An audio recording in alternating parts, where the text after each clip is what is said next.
think I'm recording. Let me loosen this up. There we go.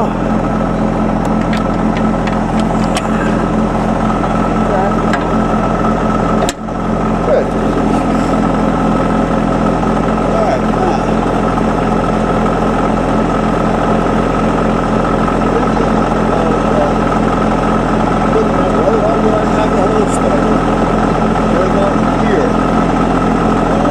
Take a few years for it to get up.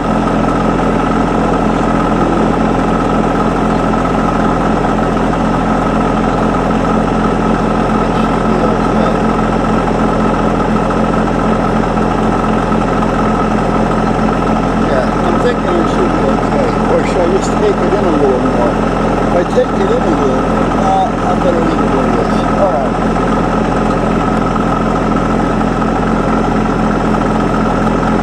See how soft the ground is.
I was just thinking of something here. Why I'm coming out wide is because the weeping willows, you know, you guys all know what they are. They grow tall and they have long screaming branches and they catch a lot of wind. So therefore their root system spreads way out. Not so deep, but way out to help support the size of the tree. You know, nature takes its course. And they also seek water, so they're always searching out looking for water, and that again helps support them. So I don't want to kill too much of the root system, so I'm going to dig around out, and then I'll see if I can just lift it up a little bit and get it from there. But the more I think about this, I'm wondering, see, this one over here is doing real good. Give this about another month and you won't even know it, you won't even recognize it. You won't even see the birdhouse. Here's what I'm thinking. Chris has got something going over there. He got a leaf blower that's like a turbine. This tree is the same age and was the same size as that one. Why this one's doing so well is because it gets a little bit more water down here and not a whole lot of bright direct sunlight. Now, as you can see, the bamboo's coming in, so they're gonna fight for the space here. I don't see the bamboo taken away from the tree, nor the tree taking from the bamboo, to be honest with you. They'll probably cohabitate pretty good. But what I'm thinking of doing is maybe just, and what brought this to my attention was years ago, 35 years ago, on a parkway, they call it Salt and Stall Parkway. It's basically Route 1 in East Haven. They had like a vegetable farm market called Twin Pines, and there were two great big pine trees. They were about 60 feet apart, maybe. They were probably 75 to 100 feet high. I mean, they were monsters, and they were identical, so they called it Twin Pines. And the Twin Pines actually, they built the market around them. So when you went inside, you seen the trees, and it was a nice place. But meanwhile, about a block and a half, 2 blocks down from them, on the corner, there used to be 2 weeping willows, and they also were real close. They were about 30 feet apart. And they didn't interfere with one another. They grew into one another. They supported one another. And they actually grew quite nice. So I'm wondering if maybe I should bring that other one down here, because this is the lower portion of the yard. This does get more water, which that's what they want. And it gets sun, but it's not 24/7. It's not all day blazing sun like over there. So I'm actually thinking of bringing the other one down here and popping it right here. Put it right where I'm standing. And I think that'll give it one hell of a chance. And I'll yank this out. That's just I have no idea what kind of a tree this is, but it's just, at one point was a little weed. But that's nothing to pull out. So that's what I'm thinking. And then if I do decide to do anything with a small pond or water something over there, I don't have to worry about the tree root system growing through it or into it to get to the water. And that there. So I'm thinking this would probably be the best spot. So this is where I'm going to come next with the tractor. I mean, the holes that I just dug, well, the one that I dug to put the tree in, that's going to be an easy fill, so I don't concern myself with that. It's not like I'm doing it by hand. The one that I'm digging up now, I have to in order to get the tree out. So let's go over here, and I'll take you down with the John Deere Cam, and we'll dig it out.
See, I'm taking it easy right now only because I don't want to destroy the root system too much. And I don't want to tie anything around it, because if I create a band around it of the bark being broke, in other words, if I was to cut a ½ inch of the bark all the way around off, the tree would die. The nourishments from the ground follow the bark. So the worst thing for a tree is destroy the bark. The more bark you destroy, the less the tree is going to survive.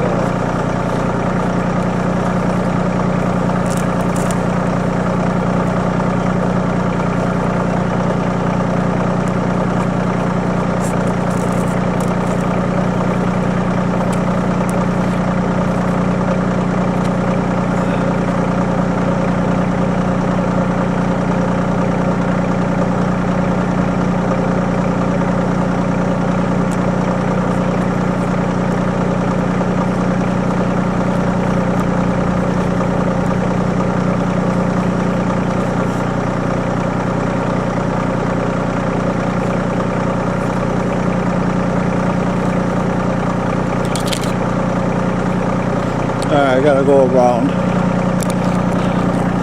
back to the other side.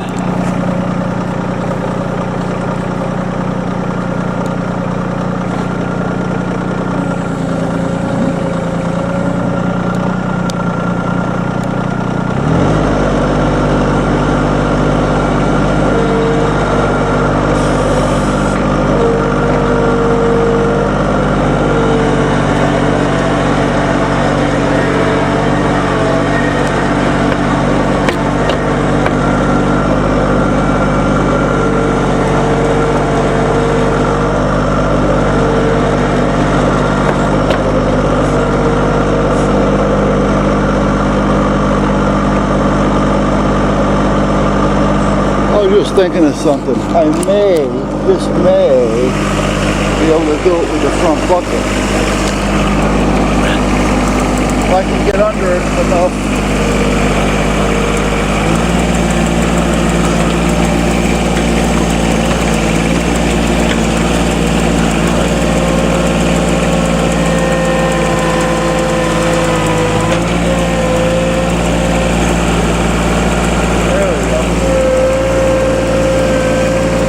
And I can bring some of its own earth with it, the ground that it's used to being in.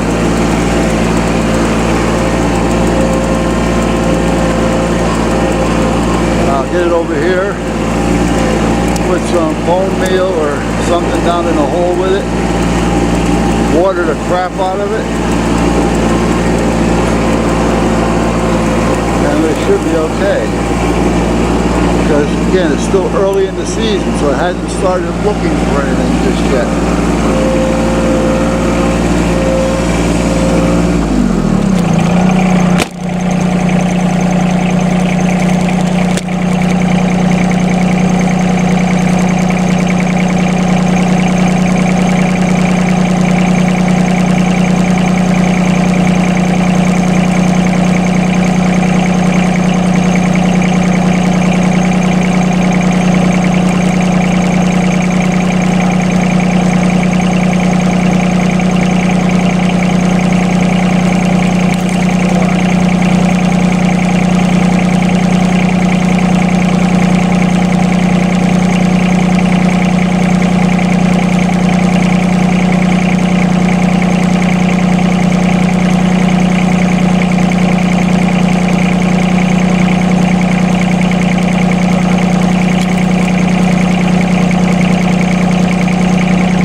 Alright.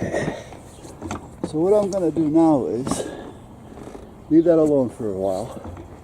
I'm going to just fill in that little hole right over there that I just took the other tree out of. So I want to fill that in so nobody trips on it, snaps an ankle. And then I'll go get the hose and I'll water the crap out of that and let it get down into the system. And tomorrow I can come out here and level it out the way it's supposed to be. So let me get some of this done.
what I'm doing here is popping the backhoe back.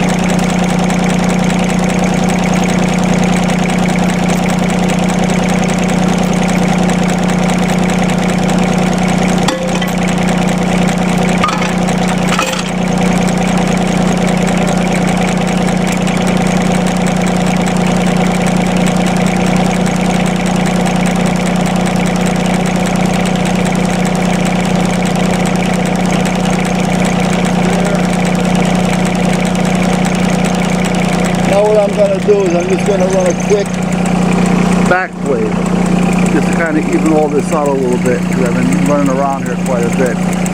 And just a real quick, not a lot, because I still have to do all that. But that'll get done the next couple of weeks. And then I'll go out front and we'll get the wood. So where can I put you guys? Where, oh where would you like to be? Like to be there. No? How about there? I don't know if that's going to stay there or not, but we can see. We will try.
I guess the camera stayed with me, huh? Alright, so anyway. Somewhat level. It's not perfect yet, but like I say, I got other things to do, so I just wanted to get it so that nobody's going to trip or twist an ankle. I gotta find a hose. I have a, what do I have here? Looks like I got 1, 2 hoses, 3. Come on, give me, what's this one? That's the only one I need here. Okay, I can use this other one. So let me get rid of this so-called soon-to-be, someday, possibly an antenna. And this is the one that I'll take down there because I need it to be long enough to get to those trees. The wife will change it out later. She has one of those collapsible jobs. Am I going to get this out and around all this? Let's see. Probably. Yeah, okay. Yeah, we'll pull it out. A friend of mine is a cook. He's actually a chef, but he cooks down at the Coast Guard station. He does Wednesdays, I think, lunch, and he also teaches the upcoming chefs. So they had 3 or 4 of those big pans that they used to use for, you know, baking things in the oven. They're baking sheets, and they're like 2 feet by 3 feet. Yeah, and they were beyond their time. So he cleaned up, I think there's 3 or 4 of them there. He cleaned them up and he said, "Do you need them?" I said, "Yeah, here you go."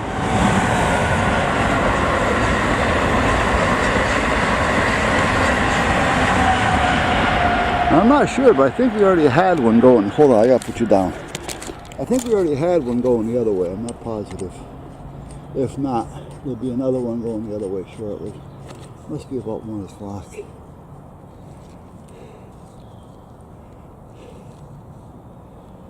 There. Turn that on. Yeah. The wife will be replacing this later anyway, because she's got, like I say, that collapsible hose that she keeps out here.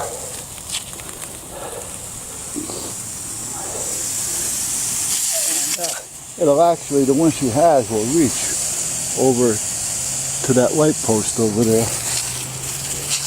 But right now, I just want to get down to that tree that I planted.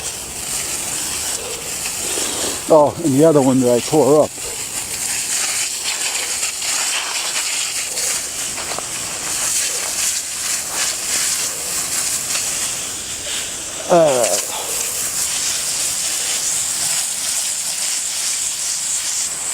Let's just do this for now. There. Remember that twig that grew here? It was like a little tree. Well, it's a tree. It's not a tree. Well, I dug it up. Well, I'm not a believer in killing things unless I really have to. So what I did was I just replanted it over here real quick. Now, is it going to be in the way? Eventually. There's another one that I did. All right, and there's a few more. When I pull them up, like this stuff I won't try to save. But when it comes to this stuff, anything that lives, you know, I have a passion for it. That's all there is to it. You know, call me a wussy. I don't give a shit. But, you know, I dug it up, put it over there, filled it in with some good soil that came from the hole. And if it takes, it takes. You know, so, and I don't see any reason why it won't. So, same with bugs. We're not a believer of killing bugs. I mean, I ain't, you know. Stay out of their way, they stay out of my way. Instead of killing them, I try to figure out a way of keeping them from coming into my area. We used to have a lot of ants at a certain time of the year. and what we did, we just started planting peppermint around the foundation. Got rid of the ants. We didn't kill them. They just don't come in the house anymore. Yeah? That's all there is to it. So, try to figure out a way of letting nature do what it has to do, and me not disturbing it.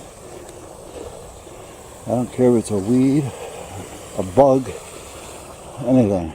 If I can just move it so that we're not interfering with one another, that's what I'll do. Now here's another one. Eventually I gotta have to do something with this, because I don't want that there. That's going to interfere with that Cleveland pear eventually. So that'll also end up over there. That's another reason why I really don't know if I want to fence all that in. Because if I fence all that in, I'll have no place to transplant these trees, saplings, weeds, whatever you want to call them. Because, you know, I'll have the whole yard fenced in, and I'll be looking to move them all. So, you know, this one will stay. I'm not going to do anything with it. Again, just leave it there. If it starts to interfere with me and starts to take the fence, well then I'll have to do something with it. But unless it's really interfering with my lifestyle and we have no way of working around it, here comes that other train. I told you. You get one each way.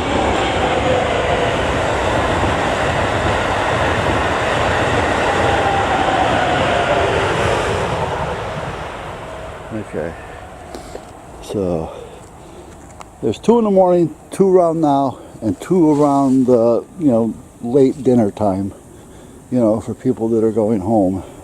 And then there's another one closer to like 10 o'clock or so that comes from Boston into New Haven.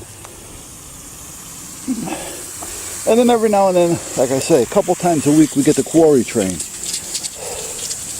The quarry train is, the way I understand it, I'm not totally positive, but we have a pink granite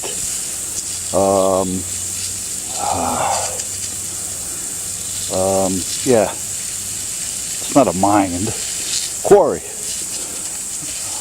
in our area. It's actually in Stony Creek, and apparently it's pretty well known and people like it and want it. So it's always getting, cut and sold.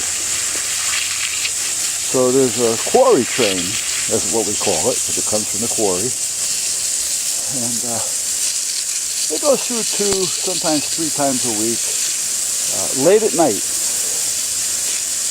You don't hear it going back, but you definitely hear it when it goes. And it's not so much that you're hearing it as much as you're feeling it. Because even though we don't hear these trains back here, during the day, if we're in the house, if I'm in the back of the shop here, I hear them. But if I'm in the front of the shop, I don't hear them. And we don't hear them at all in the house. The quarry train, when that goes by, the neighbors across the street and such, I'm going to say 400 yards away or better, they feel it. I mean, it's not a disturbing thing. It's just that, you know what it is. Oh, there goes the quarry train. It takes about a minute. I mean, it's not a long train. And then that's about it. So, but apparently this pink granite rather, is, again, pretty well wanted throughout the country, the way I understand it. I never really got involved with it too much.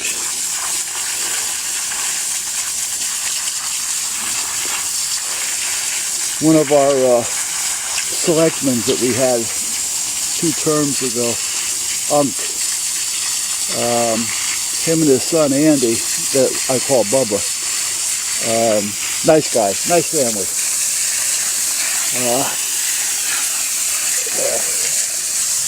They actually they don't work the quarry, but they have a a shop to where they work with the granite. You know, they cut it, they slice it, you know, they make steps out of it, they build walls with it. If you went by their place, you'd swear it was the full quarry because, you know, that's all they work with. Get out of there. Come on. There you go. There you go. There you go. Okay.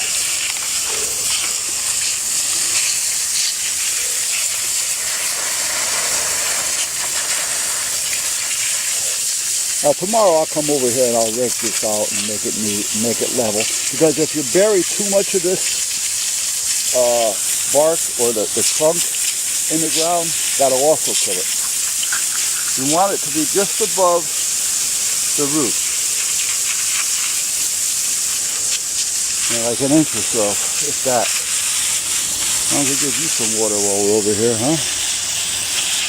Yeah, why not? Let me get some down under those leaves for you.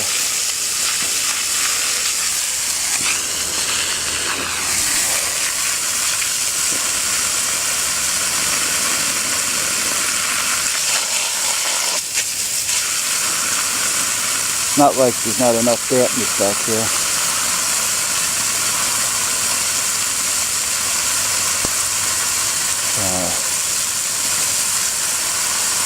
Anyhow,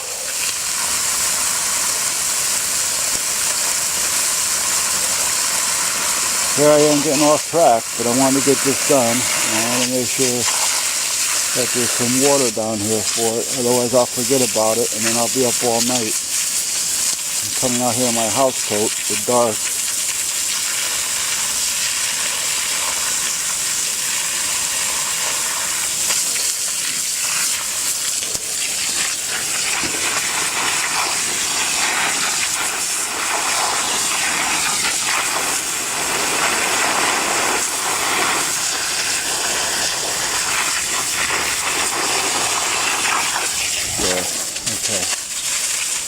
Alright, that takes care of that.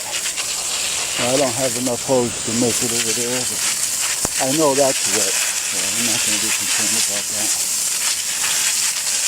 Cleveland pears. They're a nice tree, they grow quick.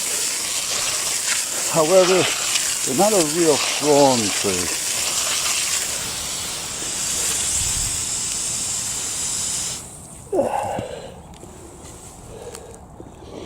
Cleveland pears have a habit of splitting. Like for instance, in this fork, right, they have a habit of splitting. It's a weak spot for a lot of trees, but when it comes to the Cleveland pears, it's really weak. There's another one.